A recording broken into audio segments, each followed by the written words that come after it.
calm down, folks. Just calm down.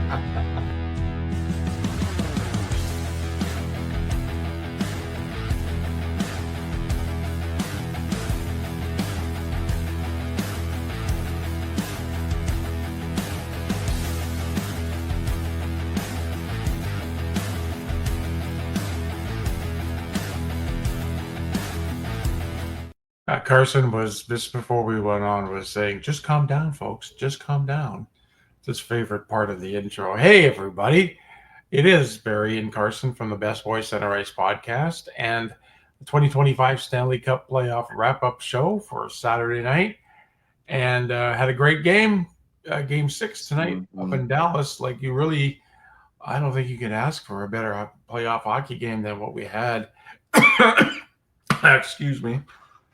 Well, I'll go ahead and get this started for Dad. Before we get started with our breakdown of the games, as he's dying over there, we want to thank everybody who supports our show, as well as the opportunities we get with the Refocused Radio Network, who display our shows every day, the day usually after we record, on their website, the Refocused Radio Network. And that is with Shemaiah Reed as well. He is the one that really helps us out with that. There's also some other great shows on there, such as Sweep the League with Rudy Campos Jr., which he covers all the other sports besides the NHL right now, knee deep in the NBA playoffs, as well as, past the NFL draft and coming up to NFL season here in a few months. So kind of got his knees deep in that, and we've got the hockey part of it. And then again, all these shows, like Dad always says, are available on Facebook as we do them live. We also post them on our YouTube channel, which Dad will probably be doing that for this show tomorrow because he'll be at the office at work. We again have these available just for listening only on Spreaker.com. So if you don't want the video, just the audio, it's on Spreaker. But our big one is the YouTube channel, and then the Refocused Radio Network, who again, Shemaiah will probably be uploading those, I imagine, on Monday, since that'll be the start of the work week. But that's where you can find us. TikTok as well. Dad does his weather breakdowns after the games are over here. So we are pretty much anywhere you can be found with our show. Yeah. And today was kind of a bittersweet day in the hockey world. We found out in the middle of the night, Shively's father passed away. In the middle of the night. He found out early this morning, I'm sure, somewhere in the middle of the night. And that's devastating. We've talked about, the effects of Johnny Gaudreau and his brother being killed in the off season. But here you are, you got Mark Shively playing in probably the biggest game of his career so far. Father passed away, and the first thing he did, he goes to his coach and the general manager and says, "I'm playing tonight." I'm sure his mom wanted him to, and I'm sure his dad would have wanted him to. Yeah. Don't know any more details on other than we've heard that it was unprecedented. It was very unexpected, and it just happened. So we go into game 6 in Dallas tonight, and who's the first guy to score for the Jets? Mark Shifley. Kind of fitting that Mark would get his 5th goal of the playoffs to take a 1-0 lead for Winnipeg. Sam Steele got his first of the playoffs not that long after. I guess it was about 6 minutes. 6 minutes. And then nothing in the rest of the second period, nothing in the third. Just some fantastic goaltending by both Jake Ottenberg and Connor Hellebuck. I mean, some of the saves, especially on that one big save that Otter made at the end of that game. He was turned around. He was completely turned around. That would have been, I was a game saver because it was late in the third period. So that means, and then a penalty was drawn late with about 14 seconds left in the third. The only penalty drawn the whole game, and it was Shifley. Shifley took it. Now, they were debating whether that might have been a penalty shot, but I think they made the right call. Yeah, I think they made the right call because a penalty shot, you'd have to be clear path. On a clear cut. And I definitely understand where the penalty shot, but I don't think you can define a series on a penalty shot. I don't think that can, so they did the right thing. And I mean, again, as you could see, Dallas took advantage of that penalty anyways, and they score on the power play in the last few seconds of it. So Thomas Harley wins that one, and a really great place shot there from him, beating Hellebuck high blocker side. But you know, bittersweet again, like Dad said. Good for Dallas to win this series, but I think anybody, even probably some Dallas fans, would have been content with Winnipeg winning this game after what happened. It sucks that of all the guys on the team, Mark Schleifele was the one that took that penalty. But again, he did what any leader would do in that situation. And you know what? Dallas could have scored right there if he didn't do that. So he gave him the chance to kill it off and continue. Yeah. Unfortunately, it didn't work. Dallas moves on. It's very sad. Obviously, it's happened to him the last 24 hours, not even. But as far as just looking at it as a hockey standpoint, Dallas outplayed Winnipeg this series, and that's why they won. And it's just unfortunate the events that played out the last day.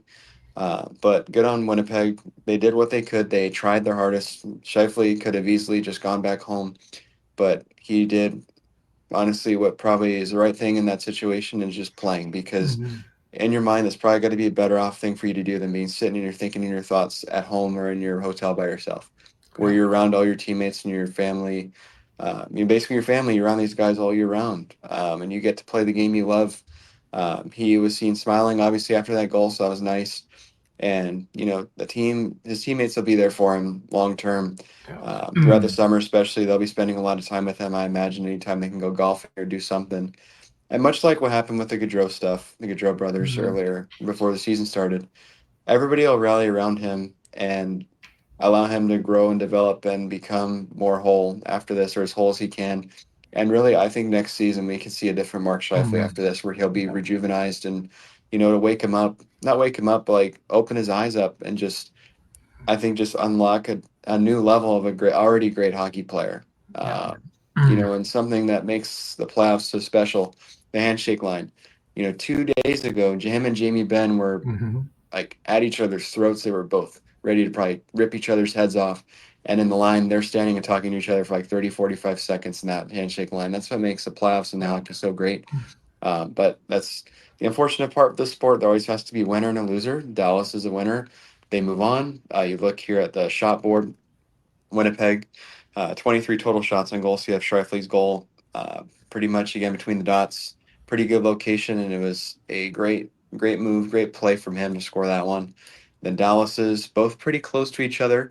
You have Thomas Harley's overtime winner here first, right between the dots, and then Sam Steele's mostly towards the outside of the right circle, but bar down shot from Steele on that one. And what a way to get your first of this postseason. And yeah, the Jets, another early exit, unfortunately for them, after being the President's Trophy winners. The curse lives on for being the President's Trophy winners. Yeah. And, maybe some unanswered questions happening in Winnipeg this offseason. What are they going to do to get over the hump? Because they've always been that team that can get there, but then they just, it just falls apart. And we get a repeat of the Western Conference Finals of last year for the second straight season, Edmonton and Dallas to face each other once again. Yeah, that's like you said, it's going to be a bit of a different series. It's going to be a great series, I think. And we'll get into that a little bit. I think they got the first game slated for Wednesday of next week. But I look at Winnipeg, and you battle so hard all year round. You get the President's Trophy. You get the number one seed overall. You play for that, and I don't know. I guess it's a curse. It's like the last Yeah, few President's Trophy winners yeah. have They not don't. The last one to done do it was Washington when they won in 2018, that. and it's just the regular season in the sport doesn't matter. You can have a great regular season, and the playoffs are just a different animal. And Dallas, I mean, Winnipeg didn't win a road game the whole time. The Yeah, whole playoffs, they lost. Would that be then? They lost seven I road think games, 6. seven, because they Yeah, lost all three against the Blues and they lost four against Dallas. So, I mean, no, 3 against Dallas. 3 four, against all four. Oh yeah, because Dallas was. Oh Dallas. yeah, Dallas was. Yeah, So yeah, so you're right. Six. Sorry, yeah. six, which is still not very good. I mean, now after this game, Winnipeg, I think it would be their last 10 games on the road that they've lost, counting the playoffs. So very unfortunate end for them. But another series wraps up in the West, and the West has been decided obviously at this point. We now from that shift our focal point to the last game of the second round, which is slated for 6:30 Central Time on Sunday night. From the 6 in Toronto, Ontario, the Florida Panthers head on the road to face the Toronto Maple Leafs in Game 7 at Scotiabank Arena. Normally, I go first for the Leafs part of this, so you go ahead and take your turn before I do. Well, anything can happen in a Game 7. We've seen a couple of Game 7s in the first round. We thought we were going to get another one here, and we've been ragging on the Leafs, and it's it's genuine because the Leafs are the Leafs. They'll find a way to lose this game. But you're going back home. You had a big win on the road in Florida, looked good in Florida, but I just don't think this team is mentally there to win this series against the defending champions, team that's been to the Stanley Cup final 2 years in a row. The Leafs are going to have to pull the rabbit out of the hat to win this one, even though it is at home. But sometimes home cooking for the Leafs isn't a good thing. I'm going to go out there and let Carson start with his rant. I think the Panthers are taking this. It's going to be a close game, but I really think the Panthers are going to take this on the road and move to the Eastern Conference Finals against Carolina. So, first off, I'll start with this, that I do agree. I think Florida's going to win this game. Just based upon the reputation of the Leafs, they don't win Game 7s. The Panthers are the reigning Stanley Cup champions. They know how to win these tough games, and they're built for that, I think. It's going to be it could be one of two things. This game's either going to be a blowout or it's going to be neck and neck till the very end. It's going to be like a 2-1 or 3-2 game. Mm-hmm. Now, I've thought about this before I kind of get in my little raven here maybe for a few minutes. This game's gonna impact multiple things. So should the Panthers win, I think that the Panthers will beat the Canes and make the finals again for the third straight season. But if the Leafs pull this out and win, I think they make the Cup final. You think so? I think they do. You know what? That has been their Achilles heel, is getting past. They have never in their franchise history made it past 2 rounds in the playoffs. Back when they won all their cups, league was formatted a lot different, a lot less teams. They only had to win 2 rounds to win the cup back then. I just think that the Leafs will be able to break down, truthfully, the Canes' defense structure, really, because of course that's depending if their big guys show up. But I think that they can wear the Canes down if they end up having to play them. So I think basically the winner of this series moves on to the Cup final, either way. But my gut doesn't lie on this one. My heart doesn't lie on this one, telling me that Florida's going to win. Just they're built for it. The Leafs, whoop-de-doo. I mentioned last game, Matthews finally got his first goal of the second round in his career. The Leafs big guys just haven't really been present in these games, and that's why they lose. I mentioned it last week. The identity of the Leafs is a core four, and when the core four doesn't play well, the Leafs do not win hockey games, and that's just how it is. So, Matthews had his goal last game, which good. He needed that, honestly, as a confidence booster. But if he doesn't score, if he doesn't play well, the Leafs don't win games. If Marner doesn't play well, Leafs don't win. A lot of some of these other teams, they can afford to have their big guys not play as well, and their depth can take over. Mm-hmm. The Leafs don't have that right now. No. And so if the Panthers can figure out how to shut those big guys down tomorrow and do what they did in Game 5, which is just forcing them to dump and chase all the time, the Leafs, it's going to be hard for them. And the start of this game is going to be important. How many big games have we watched in Toronto? The Leafs, after one period, are down 3-0 or 2-0 after the first period. And that deflates your fans. The fans are leaving in the second period, booing you off the ice, throwing jerseys. There is a lot on the line for the Toronto Maple Leafs tomorrow. It's going to alter, one way or another, alter the course of their history, because either they're going to overcome all the naysayers, all the negativity, all the failures, all the losses, all the painful losses in the playoffs, and finally get to the third round. Yeah. Or they're going to be the Leafs that everyone knows they are, or thinks they have been up to this point, which is fraudulent and just not a contending team. And this will again alter the careers of some other guys like Marner. Depending what happens to him, he could sign elsewhere this offseason if they try to move on from Nylander, Tavares, Matthews in the future. This will either make or break that franchise. And in my opinion, obviously I was both of us weren't around actually for the last time the Leafs won the cup. Uh, but this, in my opinion, is the biggest game the Toronto Maple Leafs have ever played. They've won the Stanley Cup 13 or 14 times, whatever it is. Yeah. This, in my opinion, is the biggest game that the Toronto Maple Leafs franchise has ever experienced, and maybe for the near or distant future would ever experience. This is it. This is like their game 7 of the cup final. They got to win this game. If they don't, franchise is turning around in a different direction, I think, This is because you kind of can't like blame the coaches. You've had a few different GMs in this era of the Leafs, a few different coaches. You can't blame the coaches at a certain extent. You can't. And there's going to have to be big changes in Toronto if they do not win tomorrow. What do you think about that? there comes a time where it's like, if the Leafs lose this game tonight, how much more can that organization do? Yeah. And with before they start saying we got to tear this thing down, we got to start all over again. Yeah. You And know, it's not like these guys aren't getting any younger. They're aging no, year by year. And at some point, their values are going to depreciate. You have the ability to make something off of them if you can get rid of guys and get new people in there and get capital, draft capital. I just think it's just such an important game for that team. Like, people maybe realize it. Leafs fans probably realize it or understand it or feel that.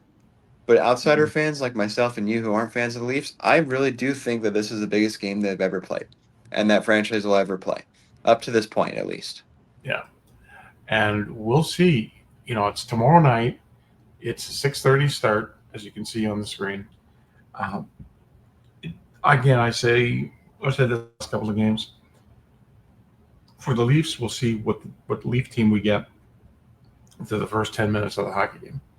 Are we going to get a Leaf team like that came out and really rolled in Game 6, or are we going to get the Leafs that are going to roll over and let Florida just run all over them like they did a few games back? I'm still going with Florida. Again, it's just the stigma of the Toronto Maple Leafs. It's a hard thing to break, It and is. I've It is said it hard. so many times. I don't do it on purpose. I really don't. But it's there. Everybody knows that stigma is there. It's hard for them to win. It's equivalent to other sports. Like, okay, the Cleveland Browns. Everybody knows the Browns are going to suck every year because they Yeah. just do. Mismanagement of the team. It's what it is. The Toronto Maple Leafs, like the Dallas Cowboys, get to the first round and they fold every year. They're projected to win the cup. They're projected every year in the top 4 or 5 of the leaderboard to win the Stanley Cup every year, and they never perform there, and it sucks. I want those fans to be happy because they genuinely seem like they're good fans. Obviously, if they're continuing to just roll with that, stick with it, but at the same time it's comical because it continues to happen and like just the most heartbreaking way. They get to game 7, Mhm. they'll somehow be up 3-1 in a series or blow the lead, or they'll come back from being down 3-1 just to lose in game 7. It's crazy. And it happens to the Leafs, only the Leafs. Nobody else does it really happen to. But that would be a very interesting conference final if it were to happen to be Leafs and Carolina, one that we haven't seen. Yeah. Which we would see a team in the Cup final out of those two that hasn't been there in a long time. The Canes haven't been in the final since they won in Mhm. '06, and the Leafs haven't been in it since '67. Whereas you go the other way, Edmonton, Dallas. Edmonton obviously just made the final last year. Dallas made it a few years ago, but Dallas and Edmonton are both in long-standing Cup droughts. Yeah. The Oilers haven't won the Cup since what, 90, right? 1990. 1990. And the Dallas Stars haven't won the Stanley Cup since 1999.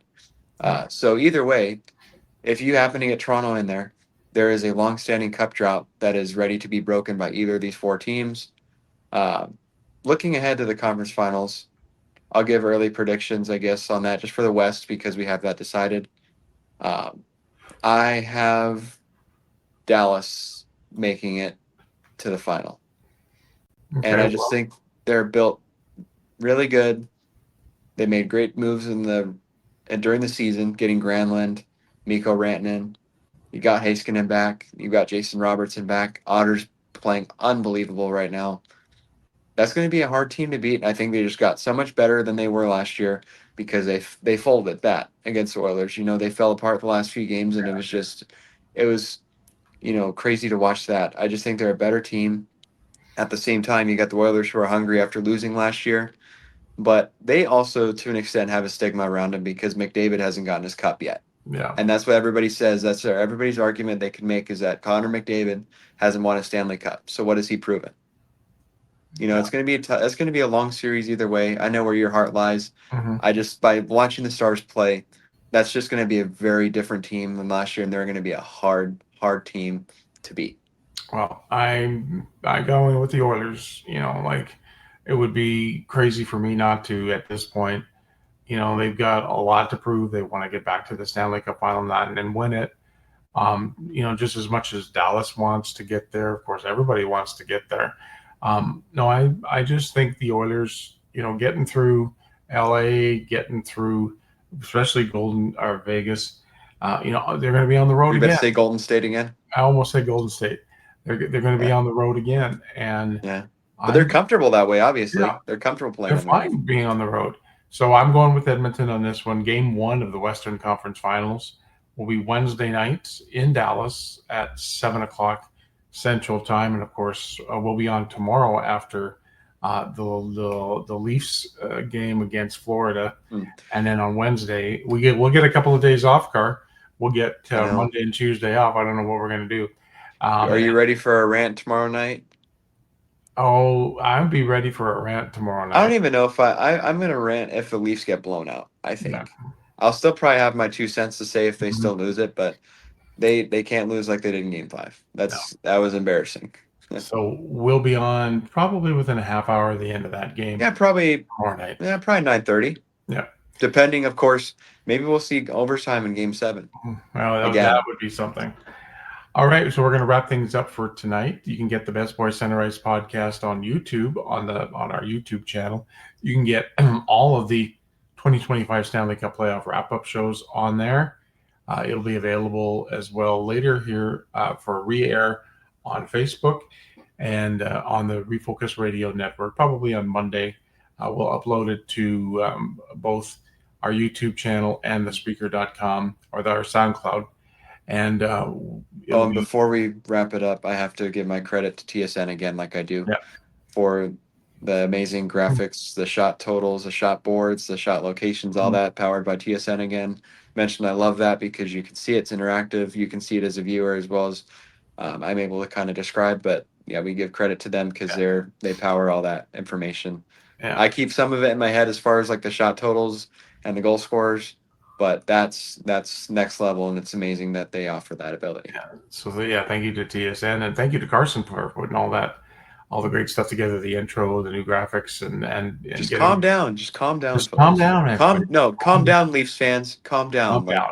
Get yourself ready for tomorrow. Get a good night's sleep.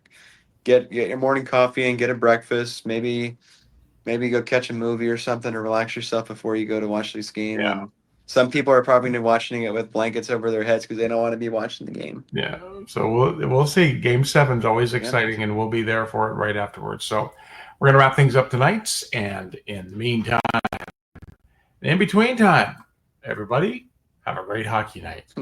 Butthead. Bye, son.